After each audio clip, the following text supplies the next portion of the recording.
Okay, so in this video, we're going to have a look at the second theorem, which is called as the first-shift theorem.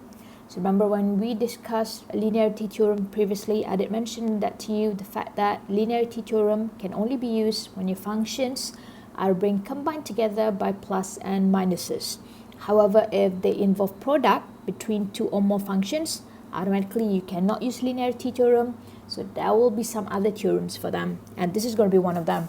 So which is called as the first-shift theorem. So now let's have a look at the definition. So it says if a is a constant and Laplace of f of t is equal to a function capital F of s, then if you were to Laplace a product of exponential of negative at multiplied by any function, which is called as f of t, so the outcome is going to be a function of capital F of s plus a. Alright, so basically when do you use this theorem? So there will be two keywords. So the first keyword is that you're going to use this when you have a product of functions. And the second keyword is that one of the function involved is an exponential. So that is when you have to use first-shift theorem.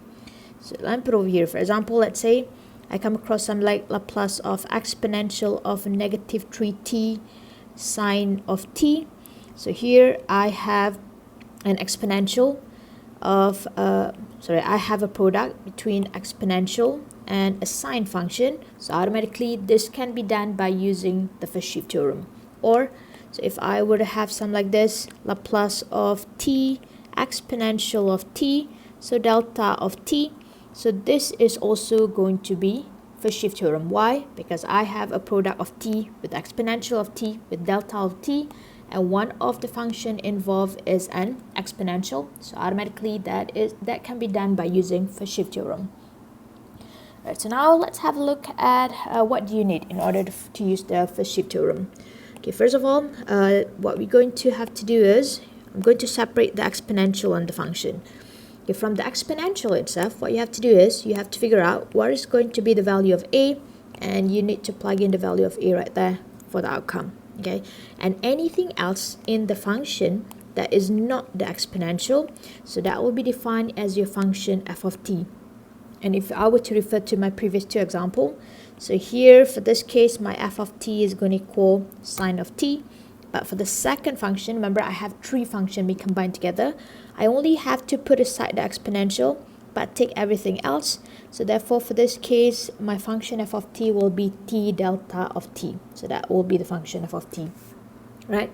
And if you notice right here as well, so that is what I call this transition. So I started with a function of a small f, and then I changed that to a function of capital F, and that is only one way of converting f to capital F, and that is going to be from the Laplace transform operation. So when you Laplace transform a function f of t, that will become a new function, capital F of s, and from that only you are going to convert this to the outcome, which is given by f of s plus a. Alright.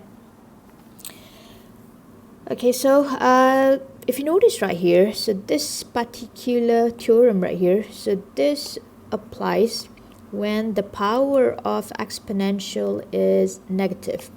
So here, so it's an exponential to the power of negative at. So what happens if the power is positive? Okay, so the idea will be pretty much the same. If you notice what happens is that, so when the power of exponential is negative, so this side become f of s plus a. So it's going to be the opposite between the left hand side and the right hand side. So that is why.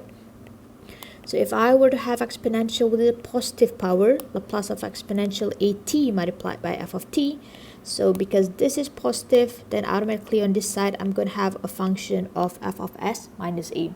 So that will be the opposite, right? So not minus, the other side is going to be a plus. So if this side is a plus, the other side is going to be minus. Alright, so based on that, so I'm going to start with my first example. So here I have a very simple example. We're going to use the first-shift theorem to find the Laplace of exponential of negative 2t multiplied by cos 3t. So let me put the theorem on top so we can clearly compare them.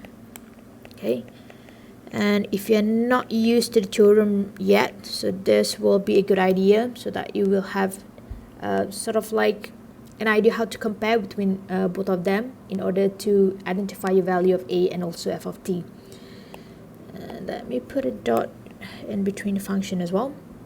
Okay, so from here, so I'm going to do is I'm going to first identify the value of a from the exponential. If you notice from the theorem, so a is going to be the value right in front of the t.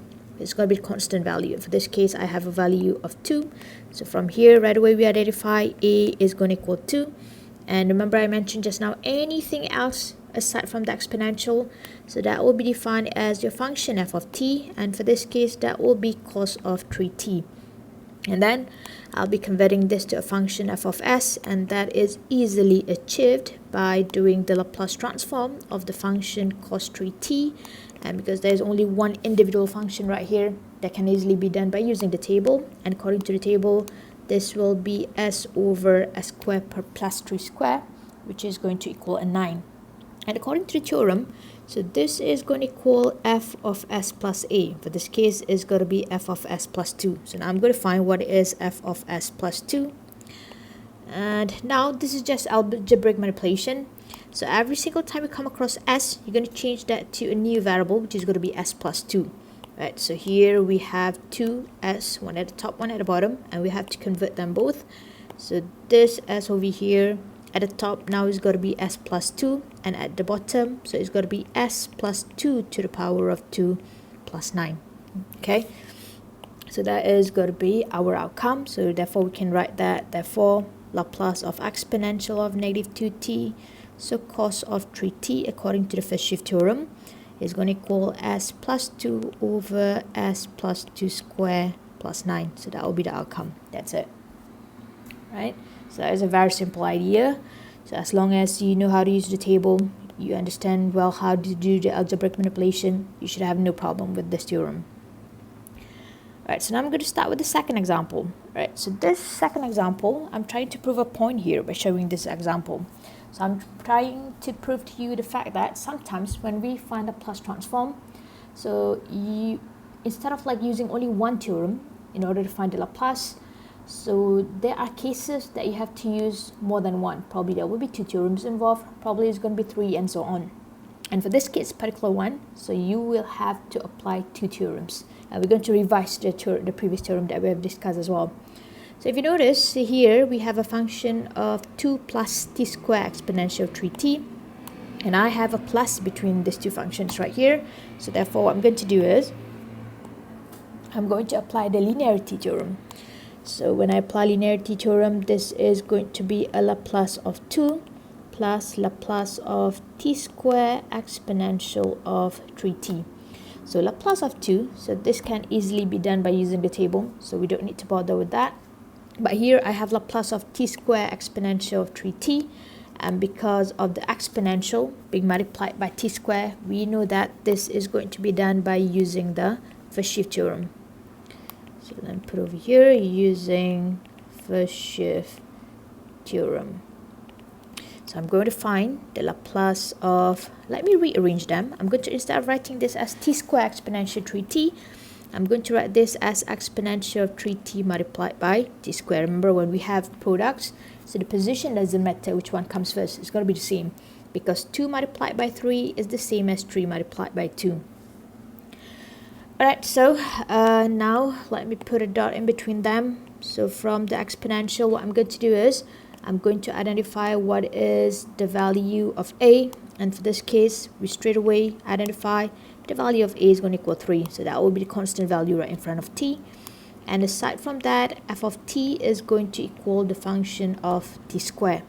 And if you notice, according to the theorem that I have explained just now, when this is a positive power, so this is going to equal f of s minus a, which for this case is going to be f of s minus 3. Right, so now, next step, I'm going to convert this to f of s. All I have to do is Laplace transform t squared, which according to the table, that will be 2 factorial, which is a 2, over s to the power of 2 plus 1, which gives us 2 over s to the power of 3. And next step to do is converting this to f of s minus 3. And for this case, I only have one s for me to convert. So therefore, this is going to be 2 over s minus 3 to the power of 3. That will be the outcome. Right, so now that I have everything together, So I can simply write that. So basically, so if I have Laplace of 2 plus Laplace of t squared exponential of 3t, so Laplace of 2 is going to give us 2 over s, so that is just from the table. And using the first shift theorem, Laplace of the second term is going to be 2 over s minus 3 to the power of 3. So that's it. Okay, so that is going to be our Laplace transform. Right, for this case, we apply linearity theorem first, then only we use the first shift theorem. Right. Okay, so next video, so we're going to discuss the next theorem, so which is called as the second